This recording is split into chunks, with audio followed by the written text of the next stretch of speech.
Сайн байцгаана уу? За өнөөдөр би та бүхэндээ энэ маш гоё оранж хавцтай манифест хийхин 7 алхмын талаар бичсэн энэ дэлхийд дахныг шуугуулж байгаа бестселлер болж байгаа энэ номны талаар товч эмгтгэлийг өөрийнхөө өнцгөөс хүргэх болно. За тэгээд энэхүү ном бол 22 онд бичигдсэн даруйда бестселлер болсон. Шууд TikTok дээр бол 22 оноос эхлээ шуугуулж эхэлсэн. За яг одоо 26 сая гарахад ч гэсэн бас л одоо халуухан хിവэрэ байгаа 26 он зайшгүй унших гарын одоо 10% дотор байгаа цөөн хідэн топ номууд донд бол бас нэлээд дээгүүр багтаж байгаа. Одоо 26 онд говь вижн бордоо хийгээд манифестыг ерөн сонирхож байгаа хүн болгон бол зайшгүй унших хэвээр. За би өөрөө бас анх энэ номыг уншаад манифестийн талаар бас буруу ойлгож явж исэн бодлуудаа нэлээд зэгцэлж авсан. Бас энэ манифест гэдэг зүйл бол угаасаа бидний амьдралд байсныг бол ойлгож авсан. Өөрөөр хэлбэл зөвхөн сайхан амьдралын хүн манифест хийдэггүй, бид нар ухамсаргүйгээр бас одоо азгүйтлийг сөрөг зүйлийг ч гэсэн амьдралдаа ухамсаргүйгээр манифест хийж амьдрсаар ирсэн гэдгээ бас ойлгосон. За тэгээд энэ номыг зохиосон зохиолч эмэгтэй бол маш залуухан хүүхэн байгаа. 28 онд 18 онд өөрөө 27 настай байхдаа өөрөө манифест хийж эхэлсэн. Тэгээд өөрийнхөө амьдралыг боддоор өөрчилсөн түүхээ бас номны ихэнх хэсэгт хуваалцсан байгаа. За үүнийг хэрв та бүхэн сонсох хүсвэл доор комент хийжээрэй. Тэгвэл би дараагийнхаа бичлэгээр зохиолч Рокси Нафосгийн талаар түүхийг би хуваалцах болно. За өнөөдөр бол ерөөсөө гол агуулгыг товчлээ. За энэ номон дээр бол энэ манифест хийхэд ашиглагдах 7 алхмыг гаргасан байгаа. Тэгээд мөн манифесттэй холбоотой бүх зүйл энэ 7 алхам дотор багтсан байгааг бас онцолсон байгаамаа. За ингээд хамгийн түрүүнд шууд алхам руугаа орохоос өмнө товч тодорхойлох юм бол энэ манифест гэж яг юу юм бэ те? Энэ бол өөрөө бид нар өөрсдийнхөө амьдралд татаж оруулж ирдэг энергийн үйлдэл, бидний бодит авж байгаа үйлдэл, за мөн бидний бодол, өдөр тутмын маань үг гэд те өөрийн маань итгэл үнэмшлийн ийм нийлбэр байгаа. Өөрөөр хэлбэл бид амьдралаа эерэг сөрөг аль талаар нь ухамсаргүйгээр бодит болгож манифестлэж өдий хүртэл ирсэн. Харин та өнөөдрөөс эхлээд амьдралаа ухамсартайгаар манифестлж эхэлнэ. Мөн ухамсартайгаар та сөрөг манифестыг зогсоож өөрийнхөө амьдралд эерэг өөрчлөлтийг гаргах, өөрийнхөө амьдралын гол дүр нь бас зохиолч нь болох юм аа. За товчхондоо үүнийг зарим нэг хүмүүс юм пассив зүгээр манифест гэдэг зүйл бол зүгээр л хүсэл болоо. Эсвэл 3 удаа, 6 удаа, 9 удаа давтаж бичээл болоо. Ийчид гэж боддог. Яг ингээд манифестлэн зүйл маань амьдрал дээр бодит болж байгааг харах бол үнэхээр ийчид юм шиг санагддаг нь бол үнэн. Гэхдээ яг үнэндээ энэ манифест гэдэг зүйл бол цаана бодит стратеги, цаана бодит хүний итгэл үнэмшил бүр сайн аруу шинжлэх ухаантай хүртэл огтлолцож байгаамаа. За хамгийн нэгдүгüүрт бол ялчгүй физикийн шинжлэх ухаанаар ингэж тайлбарласан байдаг. Ер нь физикийн шинжлэх ухаан биднэрт энерги гэдэг зүйлийг анх одоо нээж хэлж өгсөн байгаа. Өөрөөр хэлбэл амьтаа амьгүй бүх зүйл, ертөнц, тэнгэр бүх зүйл энергитэй. Энергийн тавтамж гэдэг зүйл байгаа мэдээж. Энергийн өндөр тавтамж эсвэл энергийн нам тавтамж. Ингээд таталцлын хуулиараа бол ижил энерги татдгийн хуулиар бид энергийн өндөр тавтамж эсвэл нам тавтамжин дээр байхаасаа шалтгаалan өөрийнхөө амьдралд ижил зүйлсүүдийг татаж оруулж ирж байдгаа гэж физикийн шинжлэх ухаан бол нотолсон байгаа. За мөн манифестингийн шинжлэх ухаан өөр нэг байдлаар ч бас ажилладаг. Энэ нь физикээс илүү бас мэдрэлийн шинжлэх ухаан буюу доктор Тара Сварт Source гэдэг номондоо neuroscientist талаас нь бас бичсэн байдаг. Хүү номны онцлог хэсэг бол ялцчгүй энергийн тавтамжаар сэтгэл хөдлөлийг ингээд хоёр янзаар ангилсан байгаа. Үүнийг бол ер нь энэ номыг уншсан хүн болгон онцолж байгаа. Өдөр тутмын мэдэрч байгаа зан үйл сэтгэл хөдлөлөөрөө өөрсдийнхөө энергийг өндөр тавтамж буюу high vibe дээр аваачих эсвэл нам тавтамж буюу одоо low vibe дээр авчрах зэрэг нь биднээс бас шалтгаалдаг. Тэгэхээр өндөр тавтамжтай сэтгэл хөдлөлүүд бол зүлгүй хайр, амар амгалан, баяр баясгалан, талархал, сайхан сэтгэл, урам зориг, өөдрөг үзэл, итгэл найдвар, өөртөө итгэх итгэл, сэтгэл ханамж зэрэг сэтгэл хөдлөлүүдийг та мэдэрч байгаа үед таны энерги өндөр давтамж дээр очдог. Харин нам давтамжтай сэтгэл хөдлөл бол хайхрамжгүй байдал, үл тоомсорлол, итгэхгүй сонирхолгүй байдал, дургуйцал, санаа зовнил, төгшүүр, гуниг, атаархал, уур хилэн, цөхрөл, гимшил, үзэн ядалт, айдас гэсэн энэ сэтгэл хөдлөлүүд бол таныг өндөр бишээ нам давтамжтай сэтгэл энергийн давтамж дээр аваачдаг. Үүгээрээ бид өдөр тутамдаа бидний энерги өндөр байна уу, нам байна уу гэдгийг ажиглаж болно. Тэгээд мэдээж өндөр энергитэй байх юм бол та өөрийнхөө амьдрал дандаа сайн сайхан зүйлийг, харин та нам энергитэй байвал өөрийнхөө амьдрал дандаа бүтлгүйтэл, азгүйтлийг өөрөө ирэхгүй энергиэрээ бас татчихийдгаа гэсэн. За ингээд 7 алхам руугаа хамтдаа орцгоё. За хамгийн ихний алхам бол алсын хараагаа тодорхой болгох. Үүн дээр хамгийн ихэнд жишээ татсан маш гоё ишлэл байгаа. Бүх зүйл 2 удаа бүтдэг. Эхлээд оюун санаанд, дараа нь бодит байдалд. Тийм ээ, тэгэхээр хамгийн манифест хийхийн ерөөсө чухал эхний алхам бол тэр манифест хийх зүйлээ тодорхой болгох. Хүмүүс ихэнхдээ үүнийг тодорхойгүй байдлаар хүсдэг. Тэгэхээр энэ маань яг очихыг хүсэж байгаа газараа мэдхгүйгээр бид нэр ингээд машин цугаад явах юм бол шал дэмий цаг хугацаа бензинээ зарцуулна. Яг үүнтэй адилхан та манифест хийх зорилгоо, алсын хараагаа тодорхой болгох нь бидний хамгийн ихний алхам юм аа. Тэгэхэд бид нэр зорилгоо ингээд тодорхой болгоо vision board дээр оруулсан байгаа. Гэхдээ үүн дээрээ бид нэр хамгийн гол нь тодорхой, одоо жишээ нь хаус, байшин, байр хүсэж байгаа хүн байх юм бол яг хэдэн өрөө байр байх те, доторх интерьер нь ямар өнгөтэй байх, дээрэс нь аль улсад, аль хотод яг байх зэрэг ингээд бүр гоё юм тодорхой болгох юм. Жишээ нь мөнгөн дүн хүсэж байгаа бол яг хэдэн төгрөг те, яг ямар мөнгөн дүн, доллараар юм уу, төгрөгөөр юм уу гэх зэрэг. Тэгэхээр яг эхлээд хүсэж байгаа амьдралаа бид нар тодорхой болгох. За энэ бол маш чухал. Яагаад тэгэхээр бид альва амьдралдаа юмсыг биш, бид нар мэдрэмжийг татдаг гэж байгаа юм. Тэгэхээр бид нар юу хүсэж байгаагаа тодорхой болгоод дараа нь үүндээ зориулж өдөр болгоны 5-аас 10 минутын юм бясалгал хийн. За үүндээ бол мэдээж манифесттэй зориулж бясалгал хийн. Би YouTube хуудсандаа бас манифестийн бясалгалыг оруулсан байгаа. Ингээд та бясалгал хийхдээ өөрийнхөө тэр хүсэж байгаа яг тэр байшиндаа орцсон юм шиг тухайн зүйлийг яг та өөрийн болгоод болгоцсон юм шигээр та боддоор өнгөтөөр төсөөлнө гэсэн үг. Энэ үе таны дотроос маш гоё сэтгэл хөдлөл, тийм мэдрэмж төрнө. Тэр мэдрэмжийг л өөртөө бид нар ингээд өдөр тутамдаа мэдрээд байх юм бол энэ манифест маш амжилттай биелдэг гэж үзсэн байна.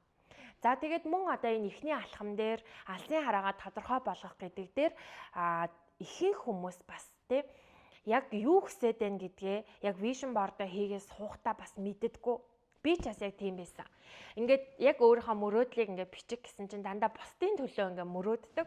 Хүүхдүүдээ сайн сайхан байлгах, гэр бүлээ сайн сайхан эрүүл саруул байлгах гэдэг дандаа бусдын төлөө юу хүсэж амьдрд юм байна. Яг миний хүсэл юу вэ гэдгсэн чинь би өөрийнхөө анги хүсэл мөрөөдлийг мэдгүй тулгамдчихсэн үе надад бас байсан. Тэгээд зөвхөн би ганцаараа биш, ер нь ийм хүмүүс маш олон байд юм байна лээ. Тэгэхээр энэ тохиолдолд яах вэ гэхээр мэдрэмжээ манифестлна. Өөрөөр хэлбэл та ирээдүйд яг ямар мэдрэмжтэй амьдрахыг хүсэж байгаа, амар амгалан, элбэг, дэлбэг те та яг ямар мэдрэмжийг хүсэж байна. Яг тэр мэдрэмжээ эхлээд бид нэр манифестлна. Ингээд явж ирсний дараа тэр яг мэдрэмжтэй чинь уялдаа таны алсын хараа хэдэн хэсэг хугацааны дараа тодорхой болтгоо гэсэн үг байгаа. За ингээд эхний алхам бол тодорхой гэж бодож байна. Алсын хараагаа маш гоё тодорхой болгох, тодорхой бус байснараа маш олон хүмүүсийн нөгөө манифест одоо биелэхгүй байх шалтгаан болдог байна. За харин хоёр дахь алхам бол айдас ба эргэлзээг арилгах. За энэ бол миний хувьд хамгийн хүнд даалгавар байсан. Яагаад гэвэл айдас эргэлзээ гэдэг энэ зүйл хүн болгонд байдаг. Бидэрт бүр алхам тутамдаа байдаг. Би ч гэсэн ингээд хүмүүст ингээд хичээл нам заагаал тий олон хүмүүсийг удирдах авч явдаг багш ч гэсэн би өнөөдөр энэ YouTube-ийн бичлэгийг хийж байгаа ч гэсэн үргэлж надад айдас байдаг. эргэлзээ байдаг. Тэгэхээр яг одоо манифест хийх хүслээ бичгээд зарим хүмүүс ингээд айснаа тэр одоо мөнгөнд үнгээ дарснаа ингээд жижигрүүлж бичдэг тийм тохиолдол тань гарсан уу? Vision board хийж байхдаа ингээд тавих хүслээ ингээд айдас эргэлзээ танд орж ирмэгцээ тэр за энэ бол надад арай гэд ингээд багсгадаг Надад ч бас яг тийм зүйл тохиолдсон. Тэгэхээр айдас эргэлзээ гэдэг зүйл бол бидний итгэл үнэмшлийг жижигрүүлж байдаг. Өөрөөр хэлбэл яг энэ манифест гэдэг зүйл яг яагаад ингэж бодит болоод байна гэхээр хүн ерөөсөө юуг хүртэх эрхтэй гэж өөрийгөө бодно. Яг л тэр төвшөндөө манифест хийдэг гэж байгаа байхгүй. Тэгэхээр энэ итгэл үнэмшил гэдэг зүйлийг хамгийн их нураадаг, хаадаг зүйл бол айдас эргэлзээ хоёр юм аа. За энэ бол ингээд бидний бүр төрлөх инстинктийн зан үйл байгаа. Өөрөөр хэлбэл бидний бие махбод аливаа одоо шинэ зүйлийг турших, шинэ амжилт хийхээс үргэлж энэ айдас гэдэг зүйл биднэрт бий болж идэг. Үүнийг одоо эхэнд дурдсан тэрхүү доктор Тара Свартын Source гэх номон дээр яг энэ мэдрэлийн шинжлэх ухааны талаар нь бол маш дэлгэрэнгүй бичсэн байгаа. Тарих яагаад ингэж айдیں۔ Тарих яагаад өөртөө мэтгэлгүй байдгийг те. Тэгэхээр энэ бол өөрөө олдмол биш төрмөл инстинкт. Өөрөөр хэлбэл бид анх те агууд ан гөрөө хийдэг маш олон манай эртний өмнөхтэй олон мянган жилийн өмнө байхдаа бол бид нэр амьд үлдэхийн тулд бидний тархины энэ нервийн шинжлэх ухаан нервийн бүтэц маань биднэрт амьд үлдэхийн тулд биднийг хамгаалахын тулд энэ айдас гэдэг зүйл биднэрт бий болж идэг. Тэгэхээр өөрөөр хэлбэл айдас биднийг хамгаалах арга гэсэн үг. Гэтэл яг агууд амьдарч исэн үед те хүн төрөлхтний тэр үед бол биднийг хамгаалж исэн үнэн. Яг одоогийн энэ нийгэмд бол айдас биднийг хамгаалахаасаа илүү биднийг илүү сайхан амжилт, илүү элбэг дэлбэг байдал, илүү гой том итгэл үнэмшлээс улам биднийг жижигрүүлж идэг. Өөрөөр хэлбэл яг одоо энэ нийгэм, энэ зуунд амьдарч байгаа хүмүүс бид нар энэ айдас эргэлзээ гэдэг зүйлийн тархинаас төрмөл төрөөд байгаа энэ зүйлээ таниад тэгээд үүнийг аль болох хүчийг нь сулруулж алга болгохын төлөө байж иж бид нар амжилтанд хүрнэ гэсэн үг. За ингээд бүр гой тодорхой яриа л да. Одоо энэ дээр бүр ингээд алхмуудыг бичсэн байгаа аахгүй. Хамгийн түрүүнд бид нар айдас эргэлзээ гэдэг зүйлийг илрүүлэх нь маш чухал байдаг. Жишээ нь яг vision board-а хийгээ сууж байхдаа ингээд мөнгөн дүн, том мөнгөн дүн бичснээ тэрийг ингээд дараад ахаад жижиг бичиж гин гэдэг нь яг тэр үедээ өөрийгөө бид нар таних нь шүү дээ. Надад айдас эргэлзээ энэ дээр байна. Яг энэ хүсэл дээр надад айдас эргэлзээ байна гэдгээ эхлээд танина. Ингээд таниад илрүүлчихлээр айдас эргэлзээ хүчин солирдог байх нэ. За үүний дараа дотоод дуу хоолойгоо бас таних байгаа. Ихэнхдээ айдас эргэлзээ дотоод дуу хоолой нь би хангалтгүй, би энийг чадахгүй, би энэнд одоо цохимжгүй гэсэн ийм сөрөг ийм дотоод дуу хоолой бодол хүнд үүсдэг. Тэгээ бас яг тэр дуу хоолойгоо бас таних гэсэн үг тий. Айдас эргэлзээ үүсгээд байгаа дотоод дуу хоолойгоо таних. За үүний дараа бид нар үүнийг арилгах алхам руугаа орох юм. Хамгийн ихний алхам бол бодлоо удирдах. Өөрөөр хэлбэл миний энэ бодол, миний айдас эргэлзээнээс үүсэж байгаа бодол мөн үү гэдгээ таних гэсэн үг. Айдас эргэлзээтэй хамт оршиж байгаа бодлоо цаашаага улам илүү гүн үржүүлж бодохгүй байх хэрэгтэй. Таньсан бол цаашаага үргэлжлүүл авшруулж бодохгүйгээр бид нар бодлоо удирдах өөр зүйл рүү фокуслах хэрэгтэй. Тэгэхгүйгээр улам цаашаа авшруулах юм бол улам гүн гүнзгий ингээд бид нарыг маш хурдан эзэлдэг. Өөрөөр хэлбэл маш олон хүмүүсийн өмнө ингээд лекц тавихын өмнө бол хүн болгон ингээд айдас үүсдэг. За энэ үедээ бид нар энэ бодлыг үүсээд байгаа бодлоо таниад цаашаага лавшруулж бодохгүй тулд өөр зүйлийг фокуслно гэсэн үг. Харин эсэргээр лавшруулж бодох юм бол би ингээд тайзан дээр гараад би сандраад ингээд үгээ мартаад алдаад олон хүмүүс намайг шоолоод би онгоо олж ийн гэл ингээд энэ айдас чинь таныг улам илүү ингээд бодлыг үржүүлээд идэх гэсэн үг. Тэгээд таныг энэ үйлдэлийг хийх бүр гар хүлгүү болгож чаддаг. Тэгэхээр бид энэ бодлыг удирдах сурах нь чухал. Үржүүлж бодохгүй байх нь айдсаа арилгах хамгийн ихний алхам байна. За үүний дараа хэлж буй үгээ өөрчлөх. Өөрөөр хэлбэл амнаас гарч байгаа үгээ бид нар дандаа одоо өөрийнхөө хүчийг солируулсан, өөрийгөө өгүүлсгсэн үг аль болох хэлэхгүй байх хэрэгтэй. Тэгэхээр аль болох чадна би үүнийг хийх гэж төрсөн зэрэг ийм гоё хүчтэй үгнүүдийг бас ингэж чангаар эсвэл дотроо өөртөө дуудах. За үүний дараа 3 дахь алхам бол мантра ашиглах байгаа. За энэ нь бол илүү affirmation талдаа, өөрөөр хэлбэл бидний тэр дотор өөртөө итгэлгүй байгаа айдас эргэлзээнээс үүссэн бодлыг бид нар нэг өдрийн дотор арилгах боломжгүй. Энэ бол өөртөөгөө маш удаан хугацаанд ажиллах ийм арга байгаа. Тийм учраас өдөр тутамдаа өглөө алгандаа тэр айгаад байгаа зүйлээ эмчлэхийн төлөө эерэг үгнүүдийг affirmation болгож өглөөдөө оройдоо бас ингэж толь руу харж агаад миний хувьд бол яг шүдэ ваагаад 0-доо ингээд яг ганцаараа байх боломж олддог. Тэр үедээ бол ингээд өөртөө юм ерөөл аффирмейшнуудыг хэлж өөрийн тэр дотоод итгэл үнэмшлээ багаар ингэж өөдрөг болгоно гэсэн үг. За ингээд төгсгөлд нь бол ингээд төсөөллөөр бид нэр айцыг солируулах, өөрөөр хэлбэл тайзнаар гараад би бүтлгүүдж ийн биш. Би үүнийг амжилттайгаар даван туулж ийн гэж төсөөлж бодох. Эхлээд бол маш хэцүү байдаг. Явандаа энэ маань бүр цаанаасаа төрөлхийн юм шиг танаас урсдаг болдгоо. Хэдий ингээд энэ алхмуудыг хэрэгэлсэн ч гэсэн айдас танаас бүрэн арилахгүй байж бас магадгүй. Гэхдээ энэ алхмуудыг ашигласны дараа айдас таны жолооч байхаа болно гэсэн үг. Тэгээд айцыг ерөөсөө давж гарах ганц л арга байгаа. Энэ бол бодит үйлдэл хийж ижил хүн айцыг давдаг байгаа. За өөрөөр хэлбэл айдас гэдэг зүйл биднэрт төрмөл ахна. Тэгэхээр танихгүй орчин, шинэ бизнес уулзалт эсвэл хүнд ингээд ажлын санал ч юм уу ингээд тавихтаа өөрөө ирэхгүй татгалзах байх гэж бид нар бодоод ямар ч үйлдэл хийхгүйгээр бид нар хоошоогоо урам мохоод ингээд суучдаг байна. Эсвэргээрээ айдас гэдэг зүйл мэдрэгдэж байгааг та таниад хүчийн солируулад тэгээд тэр айдастайгаа тэр салгалсан хിവэрээ аль болох тэр айдастайгаа хамтдаа бид нар бодит үйлдэлийг авч иж дараа нь айцыг бид нар даван туулж арилгаж чаддгаа гэсэн үг. За ингээд айдас ба эргэлзээг арилгах гэсэн энэ 2 дахь алхам бол бүр үнэхээр маш гүн гүнзгий баг энэ номын баг 3/1 нь ерөөсөө л энэ 2 дахь алхмын талаар бичсэн байсан. За би бол сая нэлээд та бүхэнд товчилж ярьлаа. За харин 3 дахь алхам маань бол зан үйлээ нийцүүлэх байгаа. Align your behavior буюу бид нар зан үйлээ өөрийнхөө манифест хийсэн байгаа тэр vision board дээр байгаа зорилготойгоо нийцүүлэх. Өөрөөр хэлбэл бичлэгийн эхэнд хэлсэн шиг манифест гэдэг зүйл бол ерөөсөө пассив зүйл биш. Энэ бол яг бодит үйлдэл хийх ёстой зүйл байдаг. Тэгэхээр илүү нөгөө сошиалар вайралд болж байгаа нэг сул тал нь хүмүүс үүнийг өнгөц хараад би ч маяг адил энэ зүгээр нэм 3 6 9 гэ зан үйл юм байна гэж боддог.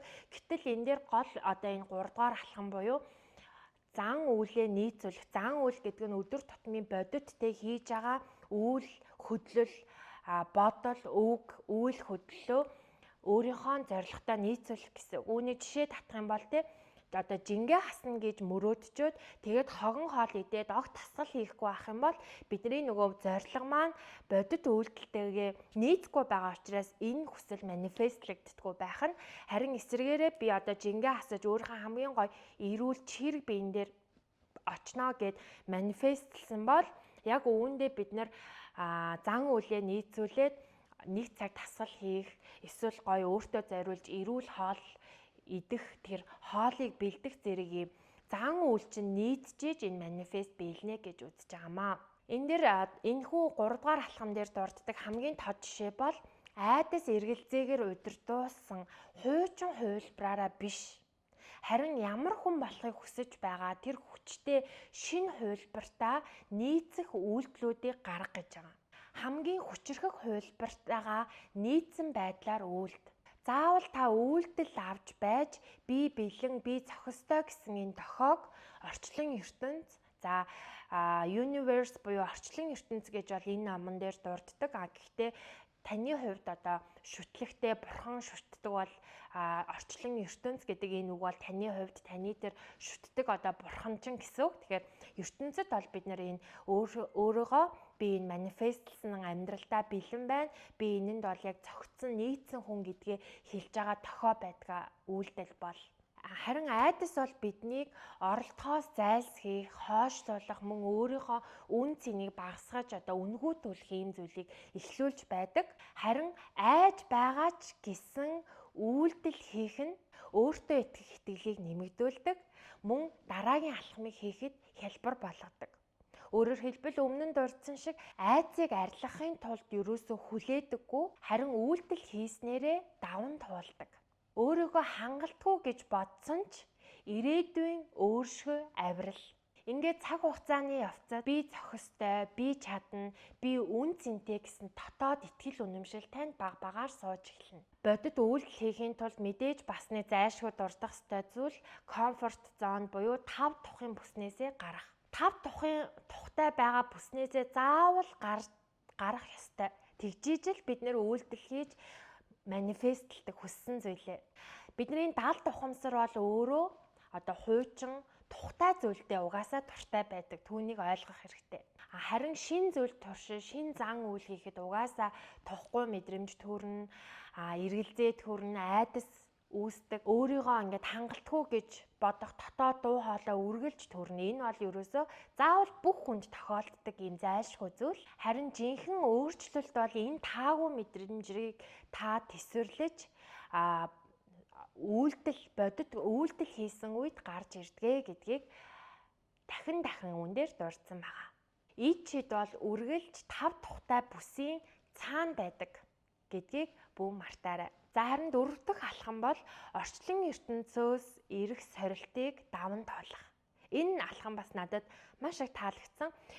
Ер нь манифест хийх энэ явцад заавал орчлон ертөнцөөс сорилт ирдэг. Энэ сорилт нь таныг үнэхээр яг тэр хүсэж байгаа зүйлдээ өөрийгөө итгэл үнэмшилтэй байна уу? Өөрийгөө үнэхээр тэр зүйлийг хүртэж чадах үн цэнтэй хүн гэдэгтээ хэр итгэлтэй байгааг чинь шалгадаг гэсэн. За сорилт гэдэг нь юу вэ гэхээр жишээлбэл хуучин хайр буцаж эргэж ингэж гарч ирдэг. Бараг л тохирох хүн эсвэл боломж гарч ирдэг. Гэхдээ яг хүсэж байгаа ч юм биш заяо. Зүгээр арай доогуур. Гэхдээ ойролцоо зүйл гарч ирдэг. Өөрөөр хэлбэл чамайг доогуур стандартад бууж өгөхийг ийм уруу татах нөхцөл байдал гарч ирдэг гэсэн үг. Энэ нь өөрөө сорилт юм. За харин ийм сорилт ирсэн үед өөрөөсөө дараа 2 асуултыг асуугаарай. За эхний өөрөөсөө асуух асуулт бол би үнэхээр ямар харилцаа, ямар амьдралыг өөртөө би зохимжтой гэж бодож байна вэ? Хоёрдугаар асуулт би айцаасаа болоод буулт хийх үү эсвэл өөртөө үнэн чивээр үлдэх үү? Энэ 2 асуултыг та өөрөөсөө яг энэ сорилт ирсэн үед асуугаарай. Бууж өгнө гэдэг нь бол өөрийнхөө айцтайгаа ингээд нийцээд үлдэж гин гэсэн үг.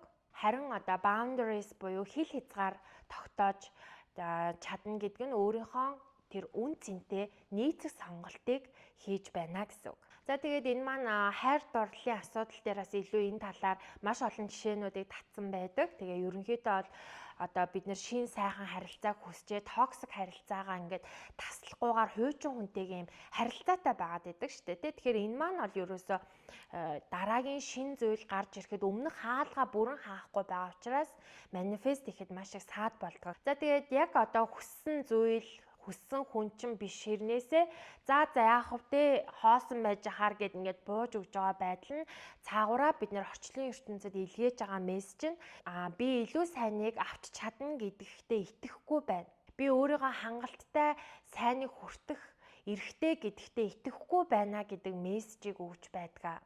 Харин өмнөх хаалгаа бүрэн хаах нь би үүнээс илүү сайныг хүртэх эрхтэй гэж би өөрийгөө үнэлж байна гэдэг ийм мессежийг орчлон ертөнцид бурхан шашны шүтлэгтэй хүмүүст бол бурханд илгээж байна гэсэн ийм утгатай гэдгийг онцлсан байгаа.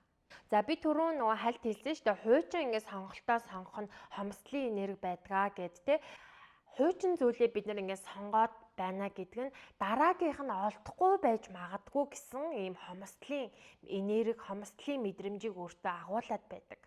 За харин энэ бол биш ээ. Энэ бол надад тохирох нь биш гэж байгаа нь надад тохирох илүү сайхан зүйл байгаа гэсэн ийм элбэг дэлбэг энергийг өөртөө бүтээж бий болгоно гэсэн үг. Ерөнхийдөө үүнийг бол Женсэн өмдөн дээр зүйрлсэн байдаг л та. Одоо ингээд Женсэн өмд авах гээд бид нэр өмсөж үздэг штэ хувцсны өрөө ороод. Тэгэхээр танд ингээд тохирохгүй Женс байхад бид нэр тэрийг авдаггүй штэ буцаагаа тавьдаг. Яг үүнтэй л ер нь бол адилхан гэсэн үг.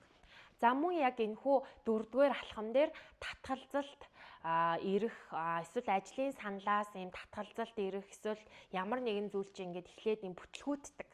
За энэ нь болохоор ингээд бүх юм ингээд бүтлгүүдсэн юм шиг мэдрэмжийг танд өгдөг гэж байгаа.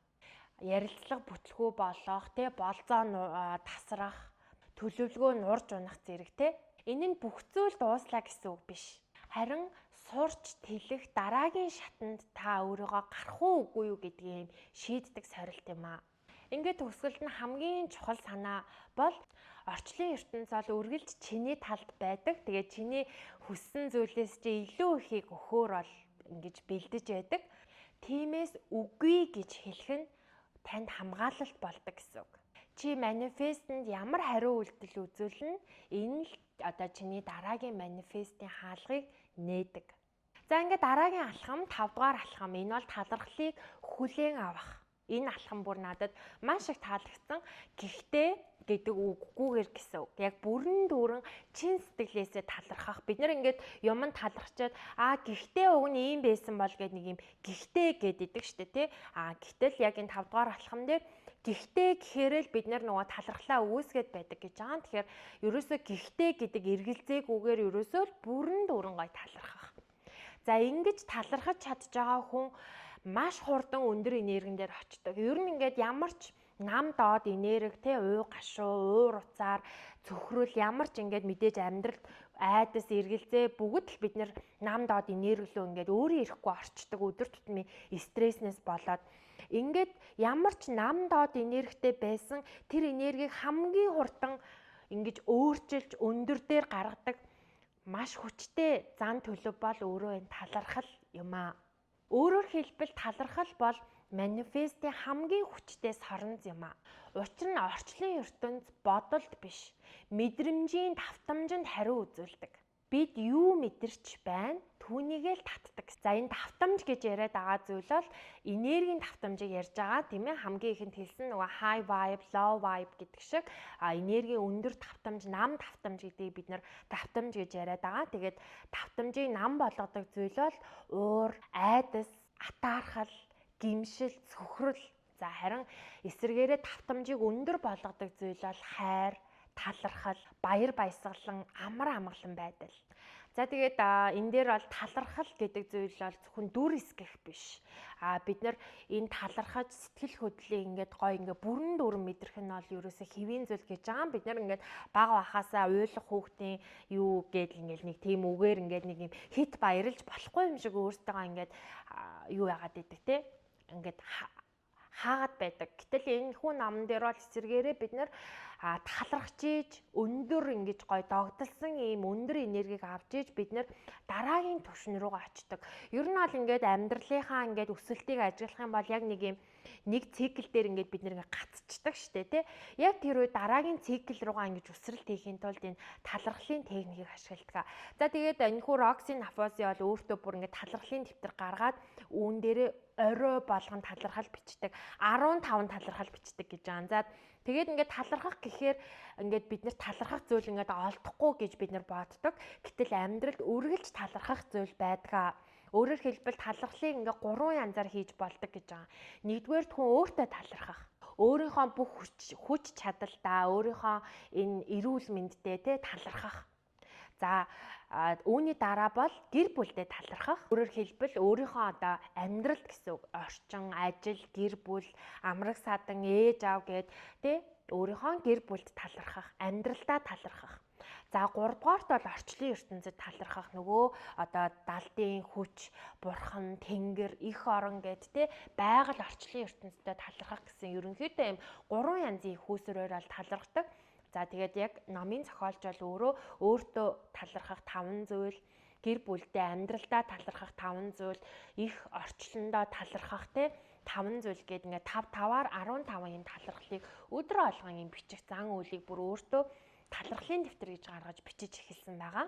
Тэгээ бүр энэ дээр ингээд бичих зүйл олдохгүй байна гэж ерөөсө бодож болохгүй, бүр жижигхэн зүйлд ч талархаж болно, наран талархаж болно, кофений үнэрт талархаж болно тий. Өнөөдөр ингээд бүрэн дүүрэн гоё амьсгалж байгаадаа талархсан ч бас болно гэсэн. Ингээд талархал бичиж эхлээд номын зохиолч бол талархал бичиж эхлээд 6 сарын дараа өөрийнх нь тэр хүсэж исэн номын хэвлэлийн компаниас залгаад үүн хэвлэгдээд өөрийнх нь одоо нэрийн нүүр царайтай хуудсууд тэрхүү олон рейтинг өндөртэй гудамжуудаар ингээд битүү өөрийнх нь ингээд самбарууд гарсан байгааг 6 талархаж эхэлснээр 6 сарын дараа тийм зүйл тохиолцсон гэж бол бичсэн байдаг. Тэгэд өөрөөр хэлбэл өндөр энергитэй байж ижил тэр гоё юм өндөр энерги их ашиг, их алдар нэрийг бид нэр олж аавн тэхийн тулд ерөөсөө л өдөр тутамдаа талархах. Ингээд талархсаар байгаад хүний тарих нөгөө сүргийг нь олж харах уу, дандаа нөгөө эергийг нь олж хардаг болж бас бидний тархины горим өөрчлөгддгөө гэсэн байнамаа. Хамгийн чухал сануулга бол бид нэр ингээд одоо байгаадаа ингээд айгүй гоё сэтгэл хангалуун талархчихлаар амьдрал маань цаашаа өсөлтгүй болчих магадгүй гэсэн юм айц хүн болгонд байдаг гэж байгаа. Тэгээд энэ дээр бол бүр ингээд санамж гэж байгаа бичсэн байгаа. Талархал бол дутуу байгаа зүйлээ үгүйсгэх биш, харин байгаа зүйлээ тэврэх чадвар юм аа. Анхаарал хаашаа явна, ерөөсөө л энерги тийшээ урсан. Тэгэхээр анхаарал та дандаа гоё юм талархсан зүйл рүү урсах юм бол энерги чинь тийшээгээ урсаж улам илүү элбэг дэлбэгийн урсгал руу таны амьдрал өөрөө ордгоо гэдгийг дурдсан байгаа. За ингээд дараагийнхаа алхам руу орцгоё. Дараагийн алхам бол хатаархлыг урам зориг болгох. За энэ бол надад бүр бас маш супер таалагдсан. За хатаархал гэдэг энэхүү сэтгэл хөдлөл те зан чанар хүн болгонд байдаг. Бид нэр хатаархлаа гэд би өнөөдөр хорон санаатай байна гэж бодож болохгүй. Энэ хатаархал гэдэг зүйл хүн болгонд төрдөг. Бүр энэ бол бас л нөгөө айдастай адилхан төрмөл гэсэн үг. Тэгэхээр хатаархал гэдэг бол би муу хүн байгаагийн тохио биш. Би харин хатаархаад байна гэдэг нь би тэр зүйлийг хүсэж байгаа юм байна л гэсэн тохио байхгүй юу? Тэгэхээр бид нэр өөрсдөө ингээд альва нэг юмд хатаархаад нэг юм муухагаар те хорсож хатаархаад хэрүү ингээд өөрсдөө үлдээчих юм бол тэрэн дээрээ улам ийм хомсдлын энергиэр хүн ингээд бүтлгүүтэд байдаг гинэ. Харин эсэргээрээ тэр хатаархаад байгаагаа өөрийнхөө хатаархлыг таньчаад үүнийг урам зориг болгож өөрчлөх ийм техникийг энэ дээр оруулсан байгаа. За үүнийг ярихын тулд бид нэр эхлээд энергийнхаа их үүсвэрийг ойлгох. За хатаархал гэдэг энэ зан үйлтэй энэ бол өөрөө хомсдлын сэтгхүүгээс үүдэлтэй. Өөрөөр хэлбэл яагаад бид нар хатаархаад байна гэхээр энэ зүйл ингээд надад байхгүй учраас би ингээд дутагдж гин гэсэн юм хомсдол. Эсвэл миний хүртэх ёстой байсан зүйлийг өөр хүн хүртээд байгаа учраас би энэнд хорсож гин, дургуутж гин гэсэн ийм нэг юм утга хатаархлын цаана явагдаад байгаа байхгүй. Тэгэхээр хатаархал бол өөрөө хомсдлын ийм энергийг өөртөө дагуулсан нам давтамжийн сэтгэл хөдлөл. За харин урам зориг гэдэг нь вау энэ хүн ямар мундаг юм бэ те. Тэгвэл би ч бас ийм болно гэж ийм гой урам зоригтой байх нь өөрөө элбэг дэлбэг энергийн өндөр давтамж руу таныг аваачдаг. Яагаад тэгэхээр ямар гоё юм бэ? Тэгвэл би ч бас болно гэдг нь те. Одоо цаана нөөц боломж хязгааргүй их байгаа л гэсэн үг байхгүй юу? Энэ хүн ямар мундаг юм бэ? Энэ хүн чадсан юм чинь надад ч бас чадах тэр элбэг дэлбэг зүйл боломж дүүрэн байгаа шүү гэсэн ийм цаад энергийг өөртөө агуулсан ийм зүйл байгаа. За тийм учраас бид нар мэдээж өдөр тутамдаа бид нар ямар нэгэн зүйлд ухамсаргүйгээр хатаархаж идэг. Тэгэхээр хатаархал төрөөд байгаа тэр зүйлийг миний одоо сүнс хүсээд байгаа юм байна гэдгээ бид нэгдүгээр таних хэрэгтэй, хоёрдугаар тэр хатаархаад байгаа зүйлээ өөрөө таньсан учраас одоо үнийг би урам зориг болгож эсэргээрээ хүслийн самбар дээрээ бичнэ гэсэн үг байхгүй. Энэ хүн чадж байгаа юм чинь би ч бас чадна, би ч бас ийм болно гэж урам зориг өөрийнхөө хүслийн жагсаалтанд оруулах хэрэгтэй. Тэгээд энэ 6 дугаар алхам дээр бас гарсан нэг чухал зүйл бол сошиал медиа байгаа. Тэгээ сошиал медиа бол өөрөө бүр юм хатаархлаар хөдөлдөг, бүр тэр бум доллар ингэж эргэлддэг юм ертөнц гэж байгаа байхгүй. Өөрөөр хэлбэл сошиал медиа хатаархлаар дамжуулж бараа зардаг. Хатаархлаар дамжуулж үзэлт хандлт авдаг. Хатаархлаар дамжуулж мөнгө олдог гэсэн. Өөрөөр хэлбэл сошиал медиа танд байхгүй тэр тансаг, сайхан, гоё ийм гэлтгансан амьдралыг танд харуулдаг. Тэгээд тэрийг үзэхээрээ бид нэр допамин ялгарч нэг таашаалыг хиймэл авчаад эцсийн дүндээ өөртөө байхгүй гэсэн амьдралдаа ийм сэтгэл дундуур мэдрэмжтэй үлддэг. Өөрөөр хэлбэл сошиал медиад их цагийг өнгөрүүлэх тусам хүн аз жаргалгүй болдог. Хүн өөрийнхөө амьдралд сэтгэл дундуур болдог гэсэн. Тэгээ яг энэний цаана бас илүү гүн гүнзгий энэ ном дээр бичсэн байгаа. Сошиал медиад харагдаж байгаа тэр хайр дурлал, аз жаргал, бла бла гоё сайхан юм. Бүгд хуурамч байдаг ихэнх нь. Өөрөөр хэлбэл тэрний цаана мөнгө олох зорилгоор үүнийг зассан, янзалсан, тавилттай зүйл байдаг байгаа. Үүнийг үзэж байгаа хүн бол түүнийг хараад итгээд үнэмшээд тэрэн дээр хандлт өгнө, engagement хийн, бүр цаашлаад худалдан авалтыг хийдэг гэж байгаа байхгүй. Тэгээд гэтэл цаана хөшрөний цаана бол бүх зүйл эсрэгээрээ байдаг. Нөгөө талдаа бид нар өөрсдөө ч гэсэн сошиал медиад муу мухагаа харуулдаг. Дандаа сайхан зүйлээ флексддэг. Тэгээд тэр нь их хандлт авахаар үүгээрээ өөрийнхөө тэр аз жаргалгүй байдлаа нөхөж хиймэл сэтгэл ханамжийг үүсгэдэг. Яг л нөгөө одоо допаминаар хооллоод байна гэсэн үг байхгүй. Тэгэхээр бид нар бас л ялгаагүй өөрсдөө бас яг сошиал медиа руу нийлүүлдэг зүйл маань өөрийнхөө амьдралыг байгаагаасаа илүү флексддэг. Тэгээд тэрэндээ ирсэн өндөр хандлтаар өөрийгөө баталж өөрийгөө үн цэнтэй гэж мэдэрдэг. Тэр нь хандлт авахгүй болохоор өөрийгөө үн цэнгүй гэд. Тэгээ эцсийн дүндээ энэний цаана хүн өөрийнхөө амьдрал сэтгэл хангалуун бус тэгээд маш их хүний хатаархлыг төрүүлэх тусам нөгөө хатаархал төрж байгаа, хүсэл шунал төрж байгаа хүн нам давтамж руу энерги нь унсаар байгаад хэн хохирох вэ гэвэл мэдээж сошиал медианд хэрэглэгч байгаа тэр хүн унжаа. Тэр хүний амьдрал улам аз жаргалгүй болж энерги нь унж тэр нам давтамжийнхаа энергиэр дандаа амьдралдаа бүтлгүйтэл үр ширийг ингэж үүсгэж идэг байх нэ. За тэгээд энэ талаар бас өөртөө тунгаан бизээ гэж бодож байна. Тэгээ энэ дээр нэг жишээ татсан нь бол найзынхаа жишээ татсан байсан.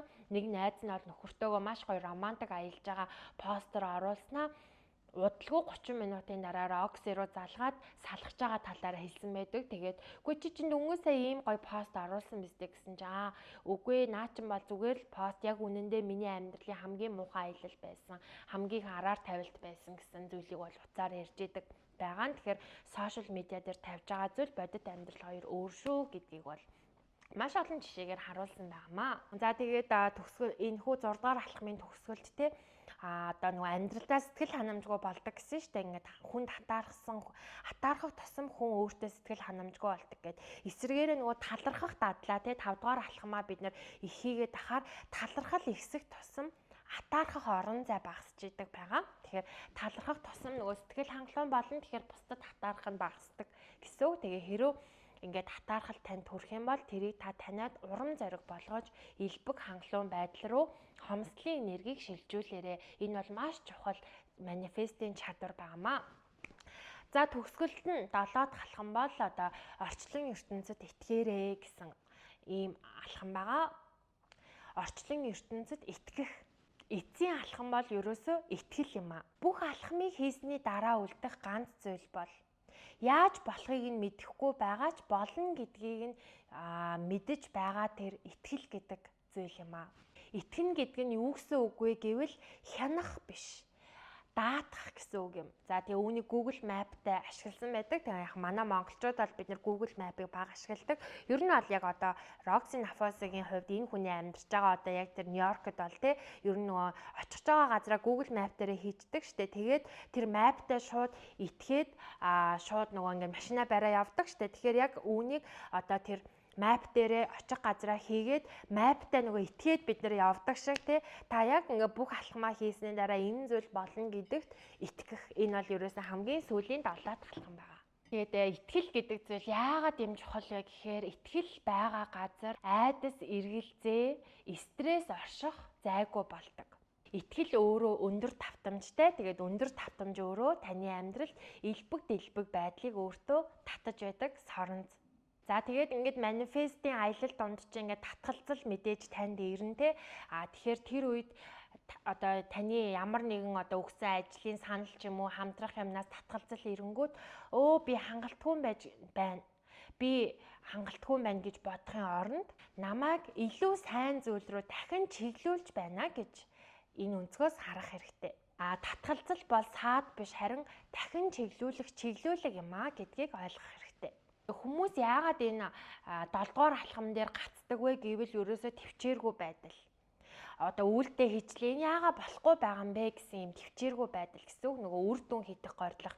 Жишээ нь одоо жингээ хасгаж байгаа хүмүүс дээр ярих юм бол одоо нэг 7 хоног амар гоё эрүүл хооллож тасгал хийснээр ингээл байн жингээ үзэл ингээд яага миний чинь хасагдахгүй байна гэл хідэн 10 жилийн буруу амьдралын хэм маягаас үүссэн илүүдэл жингээ нэг хэдхэн өдрийн дотор ингээ хасгаад үр дүн горилоод ингээд төвчээргүүтэд ингээд тогтворч сууршгүй байгаа энэ байдал бол өөрөө хүнийг маш их одоо зовлон шаналл хүний сэтгэлд үүсгэж унгааж идэг. Тэгээ яагаад ингээд болохгүй байна яагаад би ийм хурдан 10 кг хасахгүй байна ч юм уу ер нь юун дээр ч тэр хит их яарад хит их хяналт тавих гад байгаа энэ ийм адагсан үйл явдлын эцэст бол бид нэр буцаад хуучин дадал руугаа буцаад хуучин амьдрал руугаа буцаад тэр одоо айдас доогуур зүйл руугаа буцаад буулт хийдгээ гэсэн үг.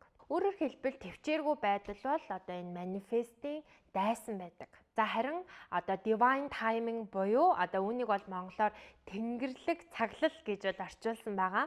Бүх зүйл яг зөв цагтаа болдог. Чи хугацааг шахах тусам энергийн давтамж ундаг. Харин та итгэх юм бол одоо цагтаа тайван байна. Аяллаа таашаа нь тэгээ таны талархал улам нэмэгдэнэ гэсэн үг. Өөрөөр хэлбэл хүлээхэ болох харин итгэж эхлэх гэсэн үг. Цөхрөнгөө барж хүлээх бол өөрөө нам давтамж, харин одоо цагтаа амьдрах бол өндөр давтамж юм аа. Итгэх үед, тавьж явуулах үед бүх зүйл аяндаа бүтдэг бас болдог байгаа. Ингээд алхам 7-ог дүгнэх юм бол бүх алхмуудыг хооронд нь холбож өгдөг цавуу гэж ойлгож болно. Итгэх үед талархал амархан болно, итгэх үед атаархал урам зориг болно. Итгэх үед таны амьдралын сорилт илүү хялбар давагддаг байгаа. Би өөрийн хийх ёстойгоо хийсэн, одоо харин үлдсэнийг нь орчлон ертөнцид даатгаж байна гэсэн шийдвэр юм. За ингээд манифестийн 7 алхам энэхүү номон дээр одоо бичигдсэн энэ 7 алхам бол энэ хүрээд дуусч байна. Би бол маш давчилж ярьж байгаа. Мэдээж та энэхүү номыг аваад өөрөө унших юм бол илүү ойлгоно. Тэгээд монгол хэл дээр бол яг аль биесны орчуулга бол гараагүй байгаа юм байна лээ. Та бүхэндээ баярлалаа, энэ хүрээд өндөрлөж байна. Тэгээд миний өнөөдрийн бичлэг тань таалагдсан бол бас мэдээж лайка дараад, тэр доор subscribe-а дараад, тэгээ комент хэсэгт сэтгэлээ хуваалцаарай. Тэгээ хэрэг та хүсэх юм бол дараагийн бичлэгээрээ номын зохиолч энэ Roxy Nafosi гэсэн маш гоё хаврын өнгөтэй хүүхэн байгаа. Тэгээ энэ хүүхний талаар түүхийг нь бас та бүхэнд хуваалцгаална. За ингээд бүгдээрэнд нь баярлалаа. Та нартай бүгдээрэнд нь амжилт хүсье.